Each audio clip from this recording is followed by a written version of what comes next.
सावंतवाडी स्टेशनचं नाव बदलून ज्या नेत्याचं नाव दिलं जात आहे ना, त्यांच्यामुळेच आज कोकण रेल्वे अस्तित्वात आहे. पण देशाचे पहिले मराठी पंतप्रधान बनण्याची त्यांची संधी ही कोकणी माणसांमुळेच त्यांच्या हातातून निसटली होती. आणि बरं, ज्या दिवशी त्यांना रेल्वे मंत्री पदाची शपथ घ्यायची होती ना, त्या दिवशी ते त्यांच्या घरात स्वतःचे कपडे धुत बसले होते. आज रेल्वेच्या सीट्सना आपण अशा प्रकारे ज्या गाद्या बघतोय ना, त्या गाद्या सुद्धा त्यांच्या प्रयत्नामुळेच लागलेल्या आहेत. त्यांच्या कार्यकाळात रेल्वे खाते एवढ्या प्रॉफिट मध्ये चालायचं की सरप्लस प्रॉफिट कमावणारे ते पहिलेच रेल्वे मंत्री ठरले होते.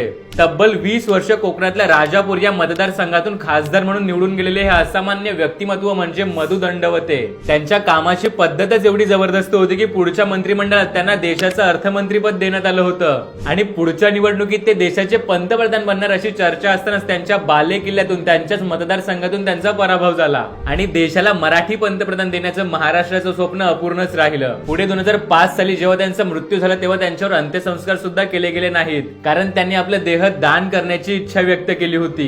तर एवढ्या दिग्गज आणि इमानदार नेत्याचं नाव हे सावंतवाडी रेल्वे स्टेशनला देणं हे त्यांच्या कार्याला दिलेली सलामीच आहे. तर कोकण रेल्वेचे शिल्पकार मधु दंडवते यांचं कार्य तुम्हाला कसं वाटलं मला कमेंट करून नक्की सांगा.